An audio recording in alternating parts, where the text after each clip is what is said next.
Yun, yung color white niya, no? May pagka-red dun sa lining ng camera. Ganda. Good day, may order tayo ng Poco X8 Pro na 8256 color white, no? First time niyo mag-credit, sir? Taga saan pala kayo, sir? Bacoor. Bacoor pa, no? So, saan niyo pala nakita to, sir? Sa TikTok. TikTok, no? Madalas ka nanonood data ng TikTok, okay? Tapos, ano ba yung phone mo dati, sir?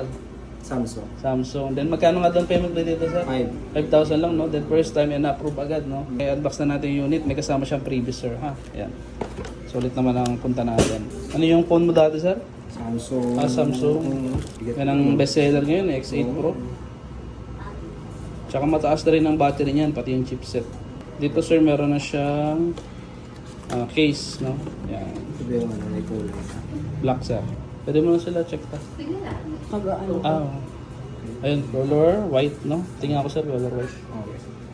Ayun, yung color white niya, no? May pagka-red dun sa lining ng camera. Ganda. Angas. Tapos, Ayan. 5K down payment lang na, sir. Nakakuha na ng X8 Pro. Pindili ka ng ganito. Tapos yan, sir, meron na siyang screen protector, no? Okay. Meron, hindi ako naglagay nga ng akin. Sige, sir, pako. Tapos dito yung charger niya. Pakita lang din natin kung ilang watts. Ayan, 100 watts na rin, no? Sulit na sulit talaga yan, X8 Pro. So, yun, sir, thank you po, no? okay po. Okay.